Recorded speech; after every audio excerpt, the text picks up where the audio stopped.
Bom dia, graça e paz, que o Senhor Jesus possa habitar na sua vida e na sua família a cada dia, amém?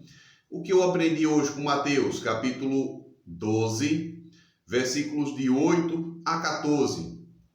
Aqui continuamos aprendendo acerca do sábado. Aqui Jesus fez a cura de um homem que estava com uma de suas mãos ressequida. E a maioria das curas que Jesus fez foi em dia de sábado, que é dia de libertação. Amém? Vamos ler. Verso 9. Tendo Jesus partido dali, entrou na sinagoga deles. Achava-se ali um homem que tinha uma das mãos ressequida. E ele então, com o intuito de acusá-lo, isso aqui eram os fariseus, perguntaram a Jesus: é lícito curar no sábado? Olha bem a pergunta deles. Ao que lhes respondeu: qual dentre vós será o homem que, tendo uma ovelha, e num sábado, isso aqui Jesus falando para ele, estava falando de dinheiro, era o que eles cuidavam, e no sábado esta cair numa cova, não fará todo o esforço tirando-o dali? Ora, quanto mais vale um homem que uma ovelha. Olha que resposta maravilhosa de Jesus. Se no sábado tua ovelha cair, será que você não vai lá se esforçar para tirar ela? Porque ela custa dinheiro, né? E Jesus aqui fala, ora, quanto mais vale um homem que uma ovelha. Logo, é lícito nos sábados fazer o bem. Vou repetir o versículo 12. Ora, quanto mais vale um homem que uma ovelha. Olha bem o resto do texto. Logo, é lícito nos sábados fazer o bem. Verso 13. Então disse o homem: estende a mão. E estendeu-a. E ela ficou sã como a outra. Ou seja, ficou curado. Verso 14. Retirando-se, porém, os fariseus conspiravam contra ele sobre como lhe tiraria a vida. Meus queridos, muitas pessoas fazem uma confusão grandiosa, porque quando se vê aqui alguém tentando contra a lei de Deus, não é Jesus Cristo, é os escribas, é os fariseus, é os doutores da lei, e tem muitos hoje fazendo igualmente os escribas, os fariseus, doutores da lei, e não como Cristo. Cristo aqui, no versículo 8, ele fala, porque o Filho do Homem é Senhor do sábado. E aqui no texto agora ele demonstra o quanto importa esse dia. Esse dia é um dia de libertação, é um dia de cura, é um dia de adoração a Deus. Em Gênesis capítulo 2, verso de 1 a 3, mostra 3 bênçãos maravilhosas que Deus abençoou, descansou e santificou o dia de sábado. O nome santo é separado. Não é dizendo que os outros dias da semana não sejam abençoados por Deus, mas esse aqui ele colocou nome.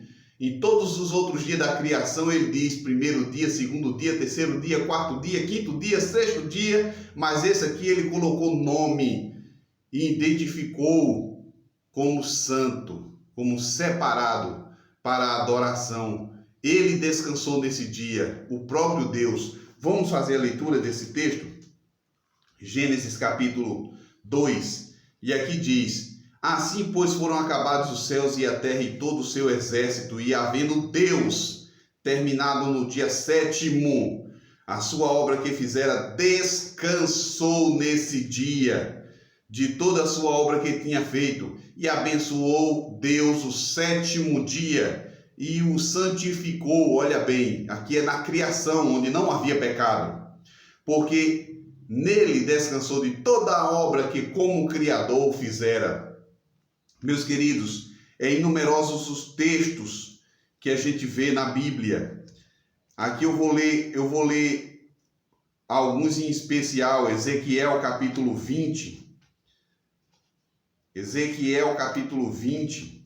Olha bem o texto. Vou ler aqui 2 em especial. Ezequiel, capítulo 20, verso 12. Olha bem o que aqui diz. Ezequiel 20, verso 12. Também lhes dei os meus sábados para servirem de sinal entre mim e eles, para que soubessem que eu sou o Senhor que os santifica. Verso 20 do mesmo capítulo. Santificai os meus sábados, pois servirão de sinal entre mim e vós, para que saibais que eu sou o Senhor vosso Deus. Olha bem, o que Isaías, capítulo 58, verso 13 e 14 diz: se desviares do pé de profanar o sábado, de cuidar dos teus próprios interesses no meu santo dia, se chamares ao sábado deleitoso, santo dia do Senhor, digno de honra e o honrares, não seguindo os teus caminhos, não pretendendo fazer a tua própria vontade, nem falando palavras vãs. Isso aqui é a regra do sábado, meus queridos. E o verso 14 diz: então te deleitarás no Senhor, e eu te farei cavalgar sobre os altos da terra, e te sustentarei com a herança de teu pai Jacó, porque a boca do Senhor o disse. É o que Isaías menciona. Meu querido, se eu for falar aqui, é diversos os textos. Apocalipse 14, 12, aqui está a perseverança dos santos que guardam os mandamentos de Deus e a fé em Jesus. Apocalipse 12, verso 17, irou-se o dragão contra a mulher e foi guerrear com o restante da sua descendência, os que guardam os mandamentos de Deus e a fé em Jesus. Meus queridos, são inumerosos os textos. Em 1 carta de João 2,4, lá ele diz: aquele que diz eu o conheço e não guarda os seus mandamentos é mentiroso e nele não está a verdade. Meus queridos, são grandiosos os textos na Bíblia. Eu posso lhe citar 260 textos que têm o nome sábado, e numerosos são os que falam sobre leis, mandamentos, preceitos. São grandiosos.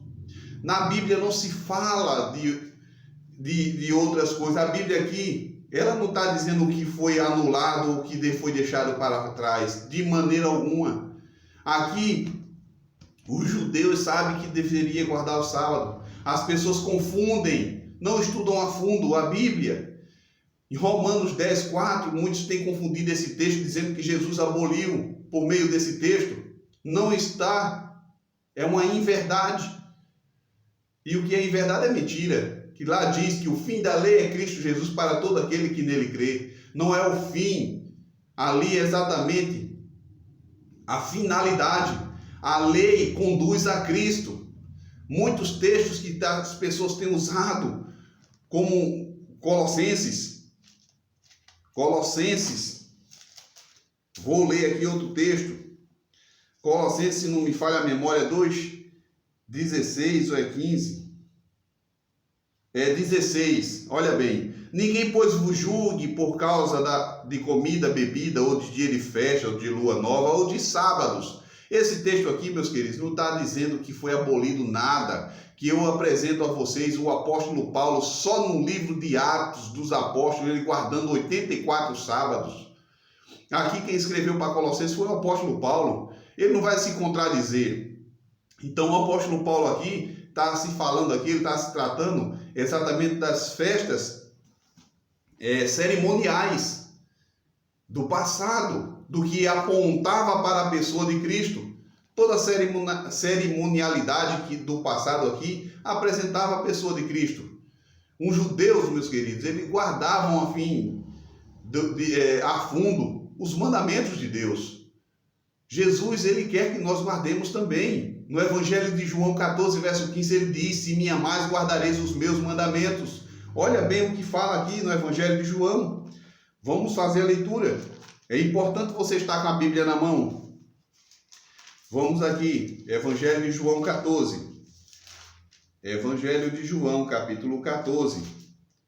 Olha bem o que ele fala aqui, ó. Verso 15: se me amais, guardareis os meus mandamentos.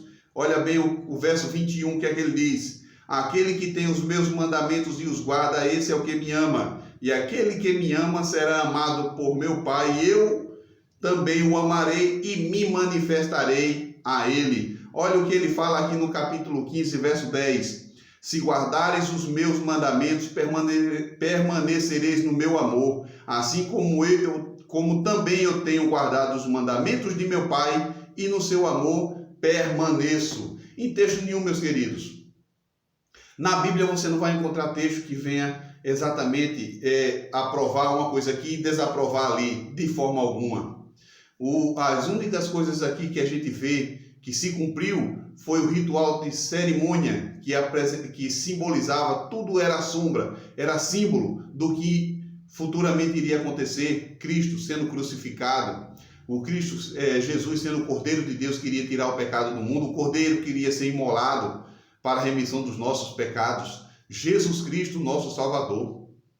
Todas as coisas apresentava Ele. Em texto algum na Bíblia você vai estudar e vai ver que algo foi abolido de forma alguma, e principalmente a sua lei, os seus mandamentos, que é a transcrição de seu caráter. Deus nos ama, Deus quer exatamente uma geração de pessoas fiéis para habitar juntamente com Ele. Vamos ler Salmo 101, verso 6. Salmo 101, verso 6. Abra sua Bíblia e vamos à leitura. Olha bem o que ele diz, olha. Os meus olhos procurarão os fiéis da terra para que habitem comigo, e o que anda em reto caminho, esse me servirá. Os fiéis, obedientes à sua palavra. Verso 7, olha bem o que ele diz. Não há de ficar na minha casa o que usa de fraude e o que profere mentiras, não permanecerá ante os meus olhos. Seja uma pessoa fiel, obediente à palavra de Deus. Guarde os mandamentos de Deus, inclusive o sábado. Muitas igrejas, muitas pessoas querem guardar 9 mandamentos e deixar este de lado. Muitas pessoas usam desculpa unicamente para ele, mas olha o que é que Tiago capítulo 2, use sua Bíblia, versículos 10 por diante. Pois qualquer que guarda toda a lei aqui é os mandamentos, mas tropeça em um só ponto, é culpado de todos. A matemática de Deus é 10 menos 1 não é 9, é 0. Todo aquele que guarda a lei e tropeça em um só ponto é culpado de todos. Porquanto aquele que disse não adulterarás também ordenou, não matarás. Ora, se não adulteras, porém matas, venha a ser transgressor da lei. Falai de tal maneira e de tal maneira procedeis como aqueles que hão de ser julgados pela lei da liberdade. Olha bem, tratando-se de juízo. Eclesiastes capítulo 12, verso 13, lá diz, de tudo que se tem ouvido, a suma é temer a Deus e guardar os seus mandamentos, porque isso é dever de todo homem. Meus queridos, que Deus possa te abençoar, que você possa se conscientizar. Eu não estou aqui, meus queridos, pregando para você, querendo que você siga de fim a fundo. Não. É um direito seu, se quer ou não quer, mas quando Jesus voltar, você não ficará inocentado, certo? Jesus te abençoe, te guarde e te proteja, e que se você for um fiel seguidor da palavra de Deus, um fiel seguidor de Jesus, você irá guardar a lei de Deus. Então, um forte abraço, um ótimo dia, vamos juntos orar. Grandioso Deus e Pai, em tuas mãos eu entrego a cada filho teu. Estamos lendo a tua palavra, e que o Espírito Santo do Senhor possa tocar nos corações os quais irão ouvir hoje, nesta manhã. Toma-os em teus braços, Senhor, os incomoda, porque perto está de vir, e o Senhor quer salvar o quanto irão te aceitar até esse grandioso dia. Toma-os em teus braços, ó Deus, ajuda-nos no que eles precisam, e salva-os em nome de Jesus. Amém.